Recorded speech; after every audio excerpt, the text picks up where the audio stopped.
Have you ever stopped to think about the fans behind a band? What is it about the music that keeps fans coming back for more? Or is there more?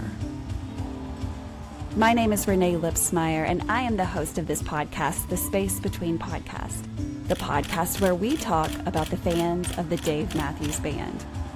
Each week, a fellow DMB fan joins the show to discuss their journey with the band. Welcome to the Space Between Podcast.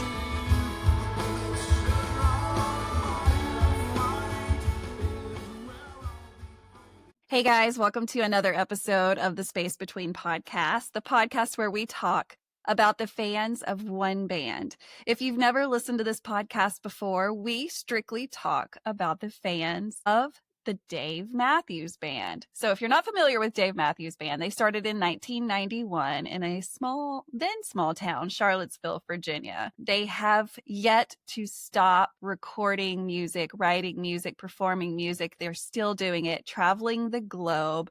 And because they've been doing it for so long, they have fans literally all over the world that are die hard about their music. And when they travel, if they get to travel, what's the next tour dates? When are they going to perform again? Like, we're so wrapped up into this band. And so every episode, I have a fan of Dave Matthews Band come on the show to talk about why do they listen to this music? How did they find this music?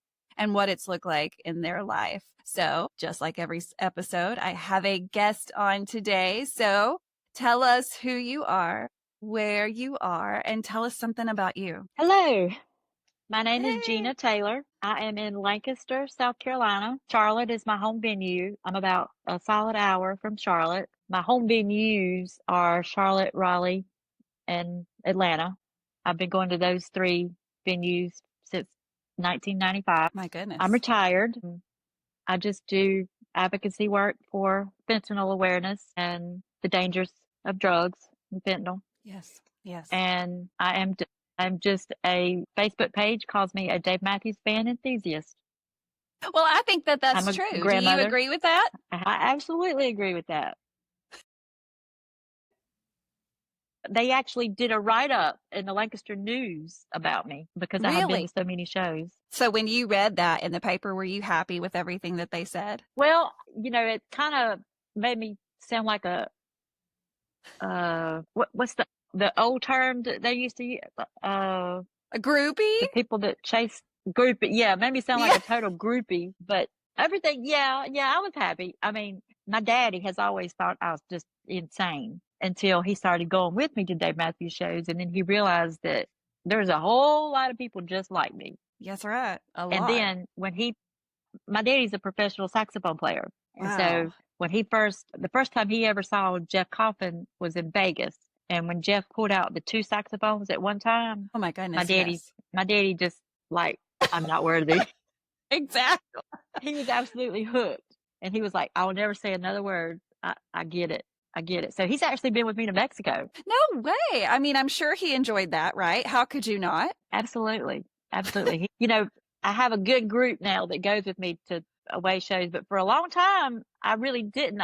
Before Facebook, I didn't have people to travel with me to shows. You know what I mean? Yeah. And so my dad always went with me. And when the very first time they offered the VIP tickets, it wasn't what it is today. Back the very first time was in Vegas, and the VIP experience was a full meal, and it was a special area backstage. Now, it wasn't backstage. We didn't get to hang out with the band, but it was an area backstage that had like fish, chicken, and a steak, and like all the fixings. And we had a private bathroom, and it was all you could eat, all you could drink. And we had a special way that we could get back and forth to our seats from that area where we could fix a plate, go back to our seat. If we got hungry in the middle of the show, we could come back there. We had a special entrance back and forth to that little VIP area. Yeah. And we had a special place we could go and buy, the merch. Wow. And even the ticket, all my posters are upstairs because I had to take all my stuff down in my house. But even the lanyards that they give you, it even said backstage pass on it. It was Vegas. It was at the MGM Grand, but I can't remember exactly what year it was. But yeah, my dad used to always go with me because I didn't have anybody else to go with. Well, and I'm sure he was miserable. It sounds miserable, right? VIP, all the food, all the drinks, and then you just walk back to your seat. It sounds like something I don't know And that everyone can handle. the seats were all in the first like 6 rows. Wow. Everybody that was in our group with the VIP, because we had to line up by ourselves. We had to be there like 2 hours before the show. It was really cool. Wow, that sounds amazing. Yeah, it's way I wish different they than it is would now. do that. That sounds really great because, like, you're going to go to the venue and eat probably at least something, but to know that you've got steak on the way, thank you. That sounds delightful. Right? Did you have a place to? Well, obviously it was at Las Vegas, so it was inside, so you didn't have to worry about heat and all of those things. Yeah, it was at the MGM Grand where they have their MGM Grand Arena. Okay, gotcha. Yeah. Lucky. So tell me, when was the very first time you even heard of Dave Matthews Band? My dad had a car lot my whole life, and I worked there for him. And he had it for 30 some odd years. He's retired now, but we had the radio going, and this was 95, and we didn't even have a TV in Carlisle. We just had the radio going all the time, and we had it on Kiss 95.1, which is a Charlotte station, and they started playing Crash Into Me, and the first time I heard it, I got chill bumps, and I thought, that's the most beautiful song I've ever heard in my life. Oh, wow. And I get a lot of flack from some friends that's the song that, lured me in, because a lot of people, it's a sleeper song or bathroom song, but it's not to me. No. So we had about any given time 200 cars on the car lot. Oh, wow. This guy came to the car lot, and he said it was in it was in the spring, and he said, Mr. Taylor, I was wondering if I could give you a price to power wash all the cars and get rid of all the pollen. They said sure. He asked me what would it take for him to be able to take me out on a date. Oh, wow. And he was cute enough. Yeah. And I cute said, enough to think about it. I said, if you get tickets to go see Dave Matthews Band in Charlotte, I'll go. And he said, okay. And sure enough, he showed back up, and he said, back then it was, paper tickets. Oh, yes. And I looked down in there, and it was lawn seats.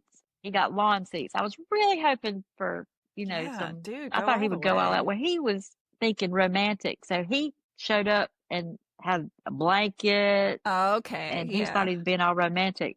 Well, he didn't get his wish, because I stood up and danced and sang the whole night.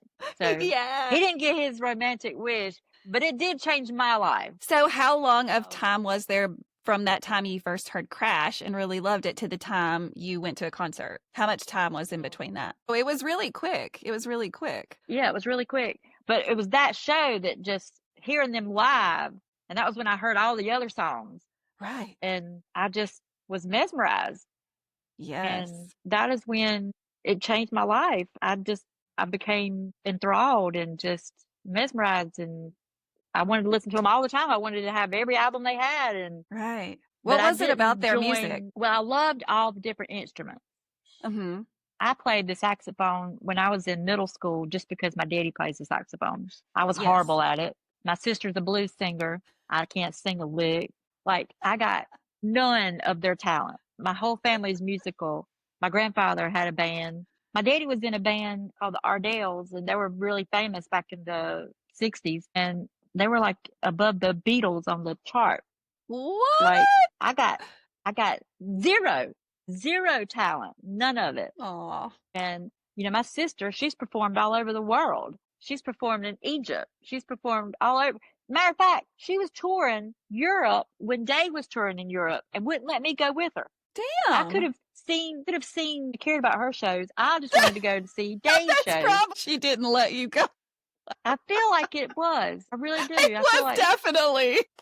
That's hilarious. Then I'll tell you this. Do you remember when Boyd was like giving out hugs after shows? Uh-huh. Okay. So I mean, I wasn't on the scene yet, but I've seen it. Okay. Well, I went up to him and I gave him my sister's CD. It was called Hot Mess. And I said, you really need to let my sister's band open up for y'all at the Gorge, because some of the bands that y'all let open up, my sister is way, way better. Well, fast forward, in 2018, she opened up for Boyd's band, Crystal Garden, in Charlotte. No way. Yes Did she way. know that I that was could because not of you? believe it. But yeah. Okay. You told her. It's like, this is She, because of me. yeah. You're welcome. And she even gave me a shout out about it on stage that night when she was right Good. before she performed. She gave me a shout out, Good. and I got to hang out with her and Boyd on his bus. No. So how was And he Boyd? signed. Tell us that whole experience. So you like just get on the bus and you meet him, or have you met him before the bus? Tell us everything, because you know The people only that are time I listening met to him this want to know. before that was to get my hug, and it was a long hug, and he was super sweet. Drive safe. He was super sweet. Okay. He was super sweet. He took time with every person. He stayed out there as long as it took till every single person that showed up got a hug. And if Wow. you wanted to talk to him, he didn't like rush you Wow.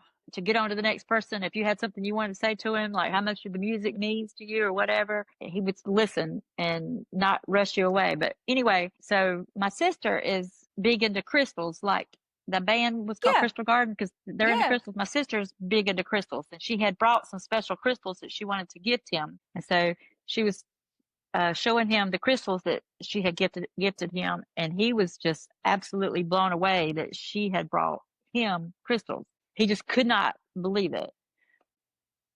My sister was just telling him about what a fanatic I was about the band, about Dave Matthews Band, and that I had been following the band since 1995, and that they even wrote up an article about me in the Lancaster News in our little small town because I'm so crazy about them. And she said, Gina manifested this situation, Yes. me getting to open up for you. But anyway, he was genuinely the kindest person you would ever meet. The person that I was around and spent time with, I just can't wrap my brain around all the things that were To come. wrote about in that stuff that came out. Like they just don't click. So what did you Like see in Boyd? Like just very patient, very kind. Was he personable? Like did he, he was you know, very what? personable. He answered all kind of questions. Like my sister was asking him all kind of questions about stuff in the music industry that I didn't have any idea about what they were talking about because I'm not in the music industry. Right. She was just asking about stuff about because she's more of an independent. Oh yeah.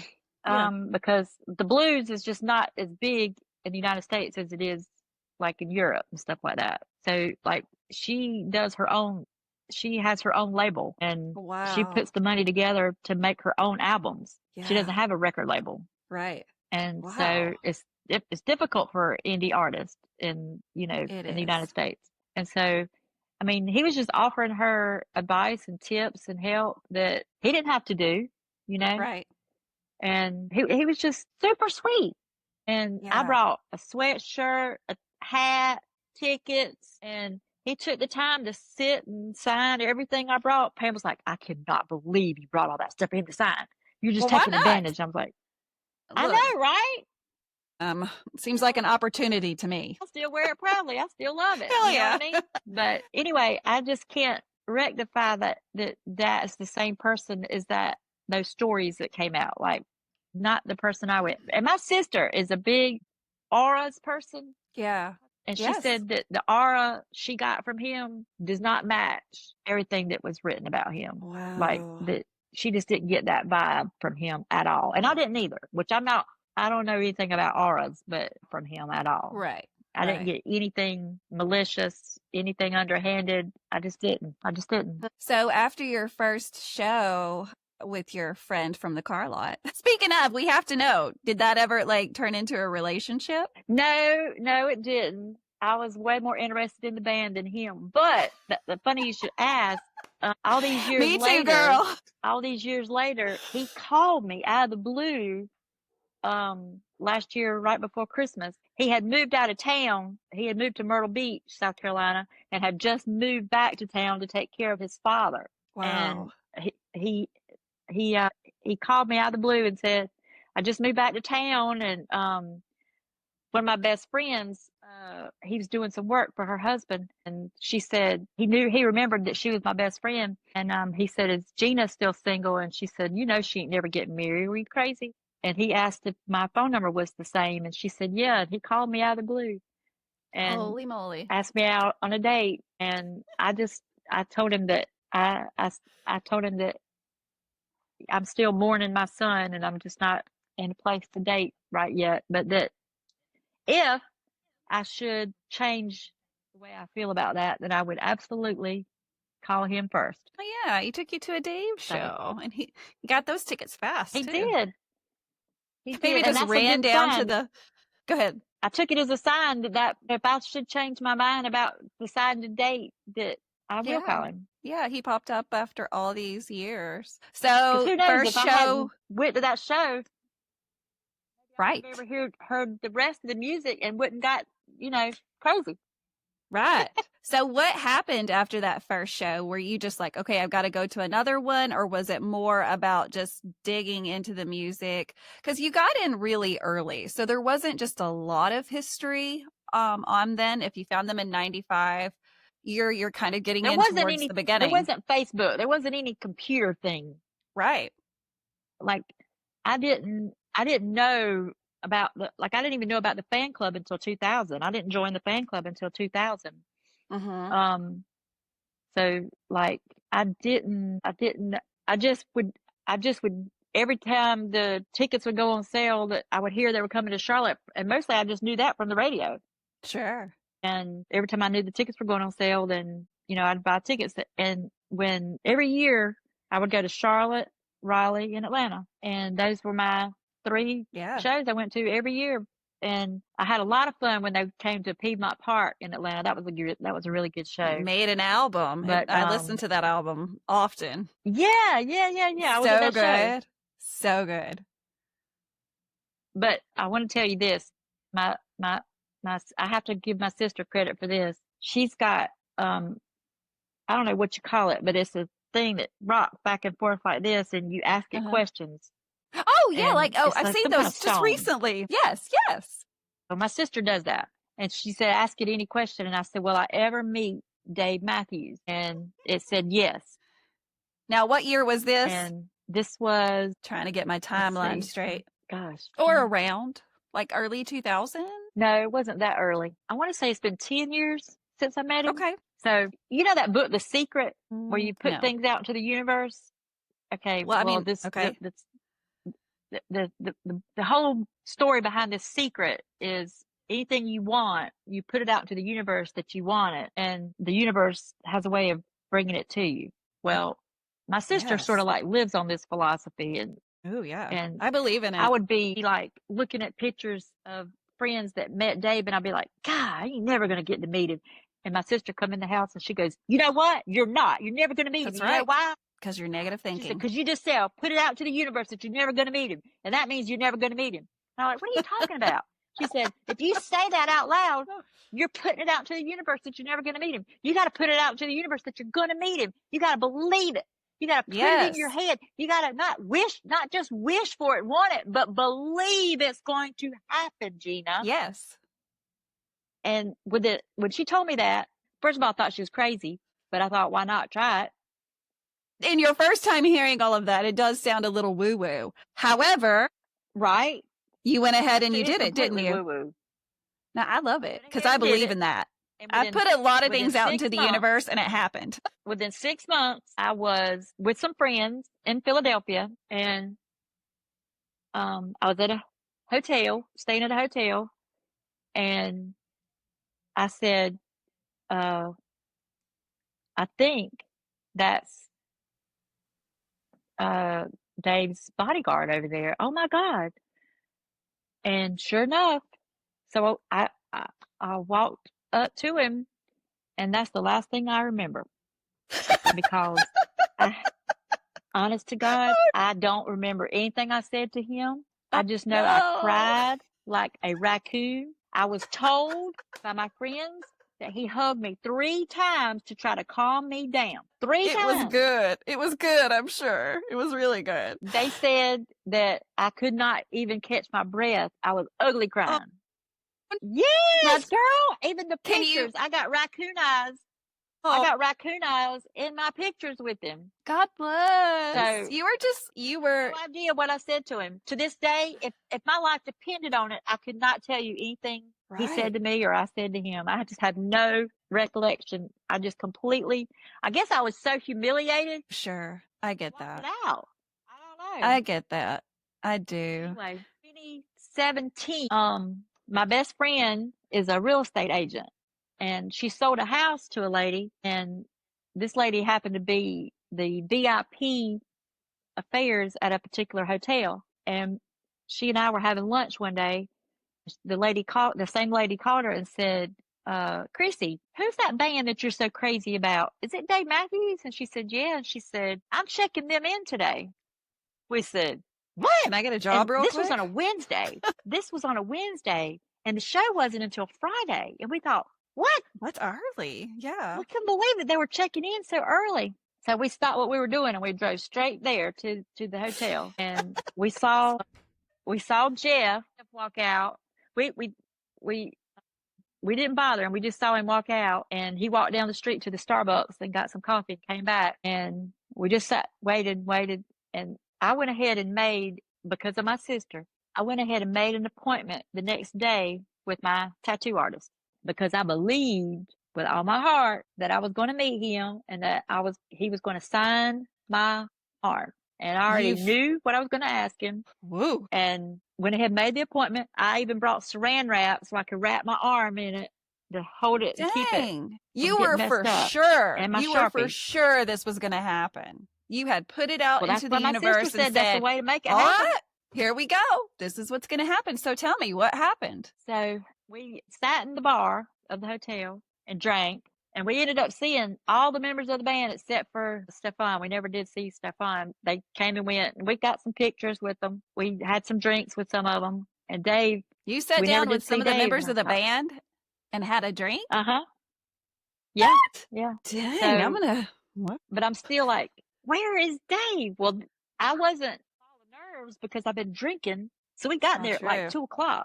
And okay, so about 8:00. Chrissy goes, oh my God, there's Dave's bus driver. Oh my God, that means he's here. Ran over there because we knew he couldn't be far. Right. We were standing there talking, and I had my Sharpie ready, and I knew as I was going to say, and Chrissy was all excited. Chrissy had her Sharpie ready, and she wasn't getting him to sign her body. She was getting him to sign a piece of paper. And we turned around, and he was right behind us. Oh, dear God. Like and snuck up. I said, holy shit. But I had been drinking all day from till this was like 8:00 at night. The reason that I turned into a ball of nerves in Philly was just like out the window. I was like, hey, Oh my gosh. Yeah. More fun. Yes. Anyway, so we asked him 3 questions. First we said, how do you take your coffee? Oh. And he said, well, I don't drink much coffee, but when I do, I drink it black. He said, I mostly drink tea for my voice. It's okay. So then we asked him if he was stranded on a deserted island and he only had access to one group or musician, solo, whichever's band's music for the rest of his life, who would he choose? And he said, wow, that is a hard question, but I like it. And he said, I think I'd have to go with Led Zeppelin. Okay. Yeah. And I was like, okay. I said, well, I, of course, would go with you. Led Zeppelin will be fine. It'll be fine. I'll probably just take you with me. And then I said, last question. I want you to sign my arm, and I want you to draw a doodle of yourself on my arm, and I'm going to have it made into a tattoo. So my question is, do you think that's weird? And he said, no, I don't think that's weird. People ask me to do that all the time. So I handed him the Sharpie. There it is. He drew his name, and then he drew the doodle of himself. Can you see it? All right, ladies and gentlemen, if you're listening to this on a podcast app, just know that you're just listening. You can't see. But for those of you that are on the YouTube channel, look at this. You can see the face, the nose, the eyes. I mean, it's very clear. I like his little bit of hair on top, just a little for effect. And then right next to it, his signature. Wow. So did you wrap it up? Out that he loved you're already this tattoo, the way I got the 2 colors on there. He pointed that out. What does that say? I can't tell. The stand-up album title. It's DMB. It's the Stand Up album title. Oh, yes. I love the Stand Up album. I've talked so much about it. So the next day, I went and got my tattoo done, and we went back up there because we knew they were going to be there all week because the show wasn't until Friday. And we ran into a bus driver, Jerry, and you know what he told me? No telling. He lied to you. He thinks you batshit crazy for wanting him to sign your arm and you getting it tattooed. Do you think that's true? I said, Jerry, you could have let me go the rest of my life without ever knowing that. I know, because he sold it so well. He was like, no, I don't think it's weird. A lot of people ask me to do this, which is true. So why didn't he just say, hey, Dave, we're going to need for you to tell us the truth to our face, okay? If you ever listen to this, Dave Matthews, just tell us the truth. We can handle it, grown-ass adults here. Just say, yeah, I think it's a little weird, but if you want me to do it, okay. That's right. Dave Matthews, Absolutely. Let's get it together. So tell me, like, so I don't know if he really said that or not, but I don't even care because no, it don't matter. I love my tattoo. Yeah, and it's a great story. I will tell you this, since I've been telling all these great things about my sister, one negative thing she said was, Gina, what man's going to want to date you now that you got some other man's name tattooed on your body? And I said, any man that would have a problem with that doesn't deserve me in the first place. That's right. There are some prerequisites, and one of them is that you're going to at least respect Dave Matthews Band. You don't have to love them, but you have to respect my passion for them. So it just comes with you, right? Absolutely. That's right. So after talking about the next day. Go ahead. Do what? I said, go ahead. I don't know if you noticed, but I have a really major accent. No way. I've heard I have one too, but I don't hear it. No, I know. I can hear yours, honey. You have a very Southern accent. Very. But that's not a bad thing. I'm from the South. You remember when the album came out that everybody got a CD? What year is this around? I don't. I feel like so much stuff has happened. The Come Tomorrow CD. Okay, yes. Everybody got a CD that bought an album. But everybody got a CD that bought the ticket, or maybe. I don't know. It was one or the other. But anyway, we were in Philly, and somebody came out and told Dave that it had just hit #1 on the chart. Wow. Well, me and my girlfriends got an invitation to a private party that Dave was having for the fact that it was #1 on the charts. Right. Couldn't take our phone, so I don't have any pictures to prove it. So you know what they say. Understandable. But anyway, it really did happen. But when I walked into the bar, it was in a hotel, and I walked up to him and I said, hadn't had anything to drink yet, so I was nervous. Yeah, you're nervous. Great show tonight. I said, great show tonight, Dave. And he said, no, he said, I'm sorry. He said, where are you from? And I said, Charlotte. I knew it when you said show. I said, what? I said, I don't say show different. He said, baby doll, you say everything different. You do have a very distinct accent. I will admit that. I said, well, I'm not really from Charlotte. I'm really from South Carolina, but I just say Charlotte because most people had never heard of my little town. No, me too. When I try to explain where I live, people, it's like they forgot geography, like that it even existed. Like Arkansas, well, where's that? I'm like, it's in the middle of the fucking country. How can you not know about it? Right.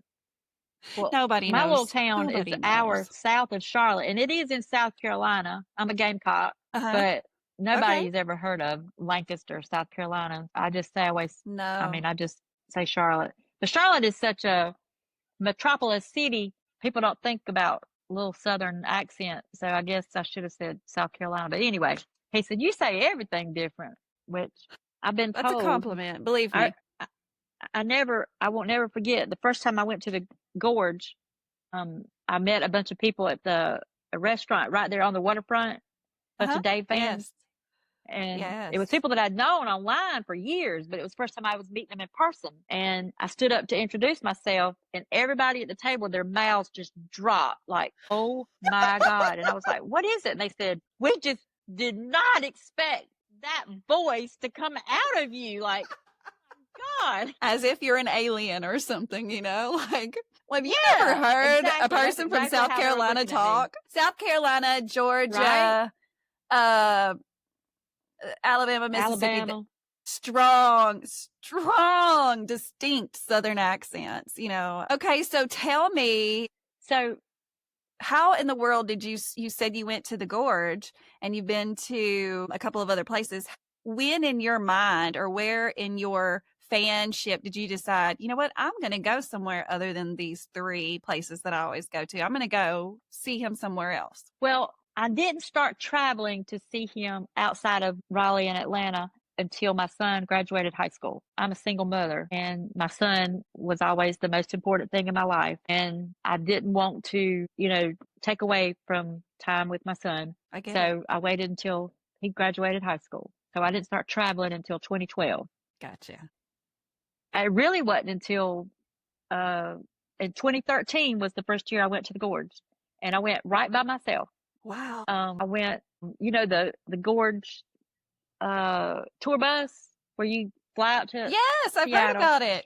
And I think Timothy Mason is the one that's put it all together. He hooked me up with a roommate that was somebody else in the group, and I flew out to Seattle, and he got a hotel. He found a hotel, got a group rate for everybody in Seattle, and I flew out to Seattle like 5 days early, and I'd never been to Seattle, and just tooled around Seattle and saw all the sights. And then on Thursday night, the bus comes and picks us up, or Thursday morning, I think. Yeah. And then the bus picks us up and drives us up to the Gorge, and we have a hotel, and they stop and let us go to like Walmart, dispensary, and we have a hotel that's like 30 minutes from the Gorge. And then every day of the show, we get up and they'll take you to Walmart if you need it, the dispensary if you need it, and then they take us to the show plenty of time early if you want to go to, Cave B or do anything like that. If you want to bring food, tailgate at the bus, you can. He has a big group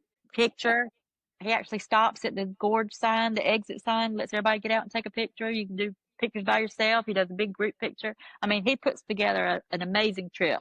Anybody that awesome. Doesn't have anybody like me, didn't have anybody that would, I didn't know anybody in Lancaster that would like go to the Gorge, and I didn't know anybody personally at that point that I knew well enough to say, hey, let's get a group up to go to the Gorge. It's perfect for that. It's perfect. Right. And my roommate that first year, she was a roller derby queen. I can't remember her name. Wow. Her name was Lee. But anyway, I was blown away by all her pictures. A roller derby queen was my wow, first a roommate. tough lady. I always equivalent roller derby ladies, and I never would have met her or anybody strong. else if I hadn't just bit the bullet and did it. And I'm sure you have no regrets at all. Oh, absolutely not. I would absolutely do it a heartbeat. I'd do it again. Matter of fact, I really want to go back. I want to take some of my son's ashes to the Gorge. They call it Heaven's Amphitheater for a reason. So let's talk more about that, because of course you've mentioned your son a couple of times. And now, of course, you brought up that you want to take his ashes possibly to the Gorge. So tell us your story. Tell us about your son. Tell us what drives your life now to be a spokesperson for fentanyl overdoses and just education. Tell us your story. Well, Timothy was 15 and he was bullied at Lancaster High School, and he didn't tell me. I didn't know he was being bullied. And I got a phone call. He was in the hospital. A kid had beat him up within an inch of his life with brass knuckles. And his whole face was just completely crushed. His nose was broke in 7 places, and his orbital bone was broke in 3 places. And I remember when I got to the hospital, his face was swollen this big, and the doctor gave me a Valium to calm me down. And they said that they're going to have to operate. And when they took him to Charlotte for the operation at CMC Maine in Charlotte, and it was a fairly complicated surgery. They had to put him to sleep, and they had to keep him asleep, sedated for several days, because if he would have sneezed or coughed or done any kind of movement, it would have messed up everything the doctors did. So that was really scary. Wow. But when he came home from the hospital, he got 120 Vicodin a month for pain. And this went on for 9 months. Was his pain tremendous after getting out of the hospital and having the surgeries? I mean, pain to be expected, right? So they load him up with the medication, and it helped. I questioned it. That's a lot. It's a lot. That's a lot. And they said, Miss Taylor, there's millions and millions of nerve endings in the face. True. The way they explained it to me. And they said, you just imagine the crush that he felt. And then when we had to go in and reset everything, they said that there just wasn't no way for us to even imagine the pain that he's in. And any parent would listen to that and accept that. It got so bad that I walked in on him. He was crushing up the pills and snorting them because it took 30 minutes for him to kick in. And I thought he was snorting cocaine. And I was absolutely horrified. Where in the world could my 15-year-old child get cocaine? And he was like, he wasn't even ashamed or scared that I saw him. He was like, Mama, I'm in pain. It's hurting so bad. And I can't wait. I don't want to wait the 30 minutes it takes to kick in. And one of my friends told me if I snorted it, it would help me instantly.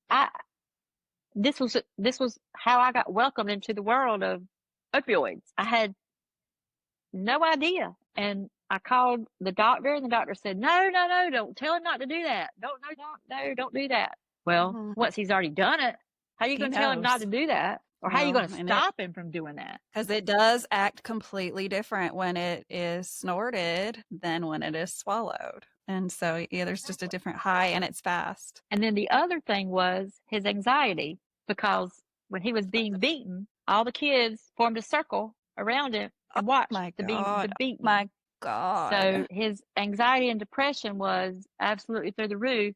And I sent him to a therapist who gave him 90 Xanax a month at 15 now. That's 3 a day.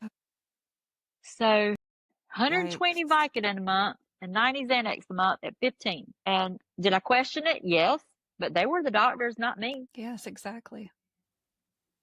I listened to hell, I made sure he took the fuckers. Yeah. Yeah. I mean, how are you not supposed to trust your doctor? Yeah. Right? Right. Most people would trust their doctors, but not all doctors are right. It developed it took us down this road of drug addiction that I feel like the kid that beat him up is just as bad as the 3 people who ended up killing him. But the situation, he was found, he was a missing person for 3 days. So what had happened? So you were at home. They found gone. You didn't know where he was. Walk us through that. I got a phone call from his girlfriend. They were engaged, and she said, Gina, Timothy was supposed to come back to the hotel. They were staying in a hotel in Charlotte, and she said he didn't come back home last night. This was Sunday morning. Her mother was in town and had gotten a hotel room for her and Timothy and Brooke and the baby. And she said, did he come home? And I said, well, I would have heard him if he come home last night. And she said, well, you go check. And I said, sure. So I got up and he wasn't there. His car wasn't there. And I said, no. She said, well, I don't understand. She said, he didn't come home and he's not answering his phone. So he didn't answer the phone for me either. So all day long, we kept hunting him everywhere, and his phone was turned off, and we didn't know what to think. So I finally, about 6 o'clock, I filed a police report for a missing person. And he was missing from Saturday night, all day Sunday, all day Monday. And then Tuesday, the police had called and said that they got a ping on his phone at 2:30 in the morning on Saturday night, and it gave me an address. And my sister goes, I know where he's at. And she typed in that address and went searching for his car, and she found his body. In the home or in the car? In the car. He died in this house that the 3 people who killed him were at. And they robbed him, they beat him up, and then they gave him a hot shot of fentanyl. But they gave him enough to kill 3 horses. And they did it on purpose, maliciously to kill him. They did it on purpose, maliciously to kill him. They were all charged with manslaughter. They were all convicted. They stole his phone, his backpack. He had a business where he had things that, like, you ever heard of the brand Supreme? Yes. Okay, so he had a bot on his computer where, like, if they had a drop, let's say they had a Nike Supreme tennis shoe drop, he would have, his computer would be like 10,000 people trying to buy it at one time, and it was really just him. Right, so he might get 6 pairs of shoes out of that drop. Right. Well, where he would list them on like eBay, Craigslist, Facebook Marketplace, and he would get 10 times what he paid for them, because if they only dropped 600 pair, then he could get 10 times what the price was, what he paid. So They stole all of his inventory, his phone, his wallet. I would love to have had his driver's license. I would love to have all the pictures that was on his phone. Nothing was ever recovered. We never got anything back when they were finally arrested. But it took 6 months for us to figure out who killed him. And then it took another 2 years for us to go to trial. And then we had to have 3 trials. They were all convicted. They were all convicted of manslaughter. One got 22 years, one got 10, one got 5. The woman that was involved that lured him there, she got 5 years. But she is back in jail now because she was also a drug addict. She went to a rehab facility, and then she was in their work release program where she still stayed in the facility, but she could leave to go to a job and come back home and come back to the facility. And she Gotcha. absconded. That was the word they used. And she's been on the run for 2 years. She got caught. They finally found her in May. And so now she has to serve her actual prison time, 5 years, because she never actually went to actual prison. She went to that rehab facility. So now she's going to have to serve her 5 years plus time for escaping. Good. And then the one man got 22 years. Well, the guy that got 10 years, he got out early because if you serve any time in prison, if you don't get in any trouble, you get 2 days marked off for every 1 day you serve. Did you know that? No, I did not. Wow. I did not know that either. When I agreed to those deals that they made, I had no idea that 10 years didn't mean 10 years. I had no idea when I signed off. But anyway, he was out for 40. He got out March the 1st. He was out for 45 days. And he got rearrested, and he got arrested for trafficking fentanyl across state lines, trafficking methamphetamine across state lines, failure to stop for a blue light, and driving without a license. So he's facing 35 years in prison now. And the sheriff has already said that I can show up for trial just like I did the first time for Timothy, because he is still a victim. He's got a pattern just as now. much. So he's facing 35 years, Renae. He's not getting out anytime soon. Tell you, silly our system is. If it weren't for my Dave Matthews family, which I found through Facebook all those years ago, when I lost Timothy, I don't know that I could have survived it. I got love bombs. I got packages of food. It took me weeks to go through all the messages that I got. And some people met me in person. Some people never have to this day met me in person that sent me messages. And to this day, when I do go to a show, people still come up to me and hug my neck. And the thing that means the most to me is when a mother comes up to me and they'll say, Gina, I read your story and my son got his wisdom teeth removed and the doctor gave them Vicodin, or they gave them, an opioid, or whatever it was. Mm-hmm. And I didn't even fill a prescription because of Timothy. I just want you to know that he is still saving lives. Yes. He did not die in vain because of what you do every day when you tell his story. My son will not have to go through what you went through, what Timothy went through, because of you telling his story. I didn't even fill the prescription. Or another mother said, my son fell and broke his leg on a ATV accident and the doctor gave him opioids. And I just told him, hey, look, you're going to have to suffer through it with Tylenol and Motrin, because you know what? We're not going through what Gina and Timothy went through. And that's why I do what I do. That's the reason. I wouldn't wish what we went through on anybody. And if I can just save one life, which I feel like I have. You already have. I even go to schools and talk to middle school students to tell them about the dangers and the hopes that if they have a friend, those, they used to talk about having those pill parties where kids come and throw pills in a bowl. That's even unbelievable to me, but yes, I've heard of that. It could kill you. I explain the dangers of them to these kids. And if just one kid is scared to death of seeing Timothy's urn, then I've done what I was supposed to do. Yep. I've made a difference. Yes, you have. But when my Dave Matthews people tell me that they didn't give their kid, they didn't fill the prescription because of Timothy, that just means the world to me. Yeah. It's good to... And it's been a lot of people to do that. Now, just as a side story, in case someone's listening to this and maybe you've never heard of fentanyl. So fentanyl is traditionally used in hospitals and hospice settings. Hospice meaning end of life, cancer situations, extreme pain after surgeries. Fentanyl is not a drug that people should handle themselves. It has to be a very, very monitored situation by medical professionals. And somehow, as all drugs do, they get out into the world. And how many teenagers know about fentanyl? Are middle schoolers that you're speaking to, are they familiar with even hearing that word? Most of them raise their hands. Really? Really? Well, you know, most TV shows now, they talk about fentanyl. I'm watching the I mean, right President shows. Trump talks about it, about coming in from China, fentanyl coming in from China. Fentanyl's here. It was always here. It may be coming in from somewhere else, but it's always been here. I mean, it's a drug that's commonly used in the hospital, but people are not educated Right, enough but that's to... legit fentanyl. That's legit. Yeah, that's fentanyl. legit. What I'm talking That's about legit, is yeah. people making fake pills. Making fake, yes, and that, yes. You wouldn't believe the kids that I know of that thought they were buying a Percocet and it was straight fentanyl, fake pills. Which the only thing I think of, or the first thing I think of in that scenario, is that person that sold it had intent to kill that person, because they got to know. And I don't understand that either. Why kill your customers? Why? I don't even understand the whole thought of it. Not too long ago, it was actually when I was in Charleston, South Carolina, of all places. We went to go get a tattoo, and there was a penny laying on the floor outside of the tattoo shop.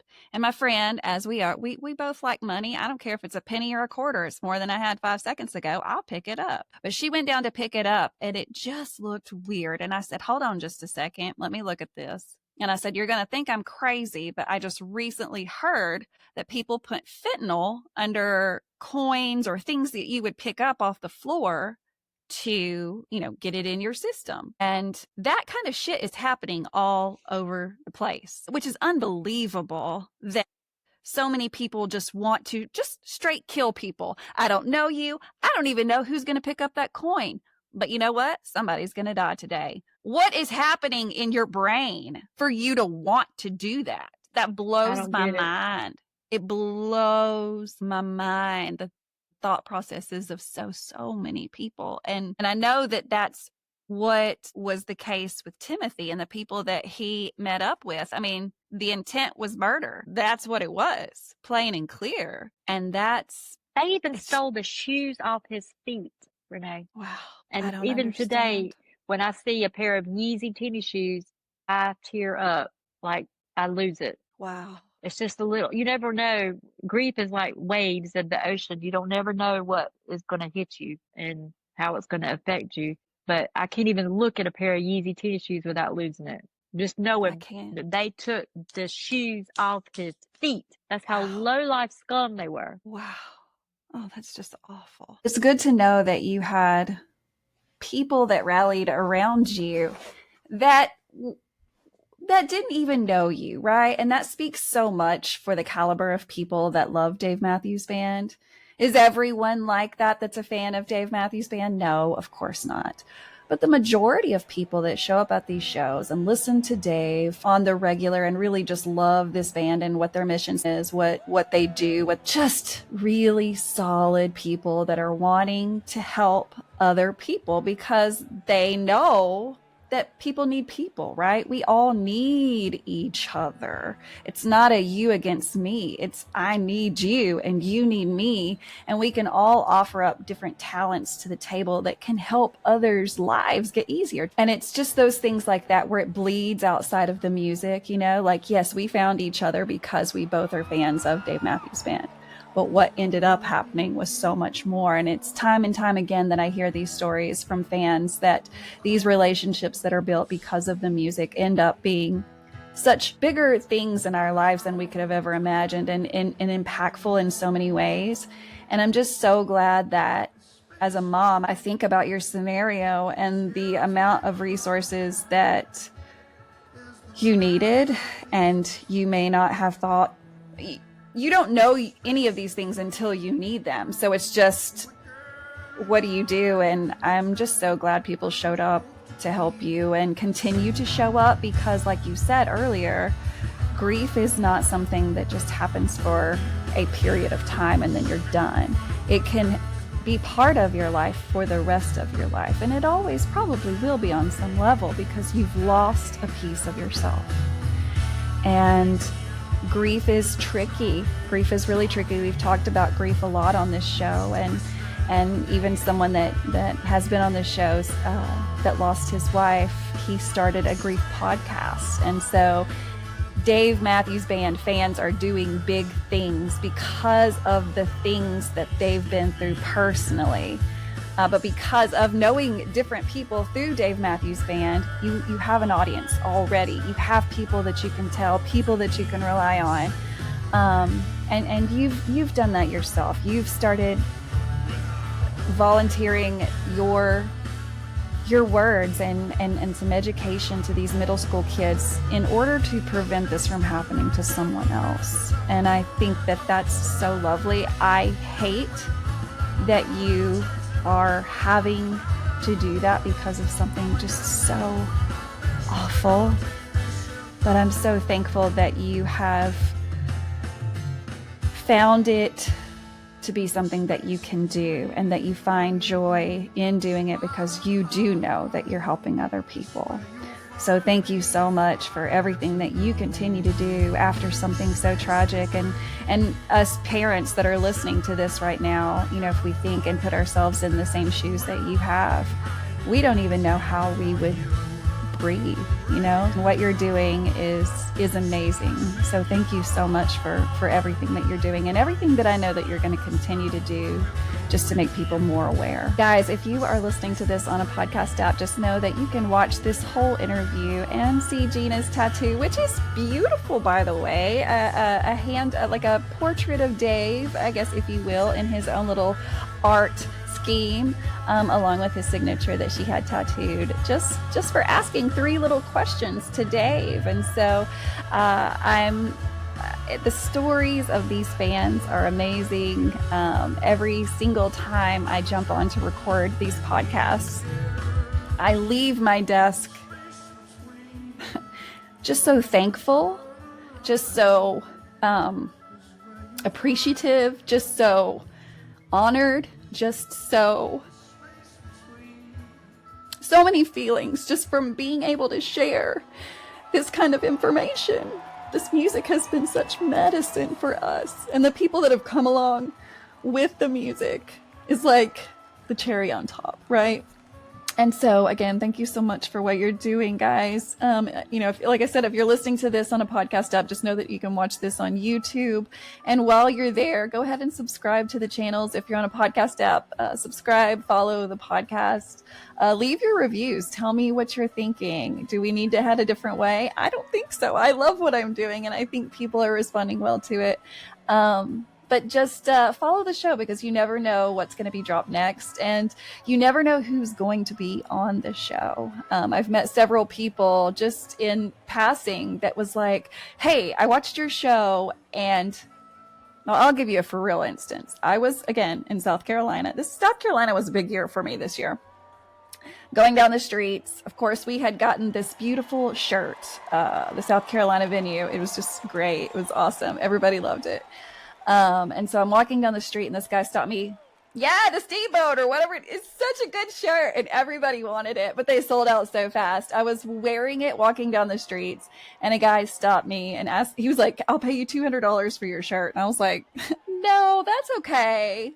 That's okay. You're going to be able to find it. I know that you don't think you're ever going to get one, but I promise you, they're going to be available online. I said, do you know about like the DMB? Are you on Facebook? Do you know about the DMB groups? Like, just put it out there. You'll find one, and you won't have to pay $200 for a t-shirt. And at that moment, he looked at me and said, what's your name? And I said, Renae, because again, this is a stranger. And he was like, do you have a podcast? And I said, yes. And he said, the next thing that he said will forever be with me. He said, one of my very good friends was on your show, and what he divulged on the show, I never knew. And this was an addiction to heroin. He never knew that about his friend. So I say that all to say there's so many people out there that are hurting in ways that you don't know, that you can't see, that you would never think of. So just love on everybody because we're all going through shit in life and we're all putting on a smiley face. And so just continue to love on others. If you're interested in sharing it on this podcast, it's just as simple as reaching out to me on any of the socials, Facebook, Instagram, TikTok, or you can email me. It's a super easy email. You don't have to worry about writing it down. It's just Renae at the space between podcast dmb.com. And so reach out to me. I'd love to have you on my show. So guys, you never know when the next show is going to come out because we don't have tour right now. We're all in this holding position where there's no dates known at this time, except for Mexico, which is happening in January. And that's just a Dave and Tim event. So because of that, I really thought that this was a time where I could use this dead space in the air to really just put out as many fan stories as I can. So starting next week, we're gonna push them out pretty fast, at least 2 or 3 a week. So stay tuned. Make sure that YouTube or any of your podcast apps are going to remind you when a new one comes out, and that's just as easy as following those shows, and they'll let you know when the next one comes out. Because again, you never know who's going to be next. Well, guys, in the meantime, peace, love, and Dave Matthews Band.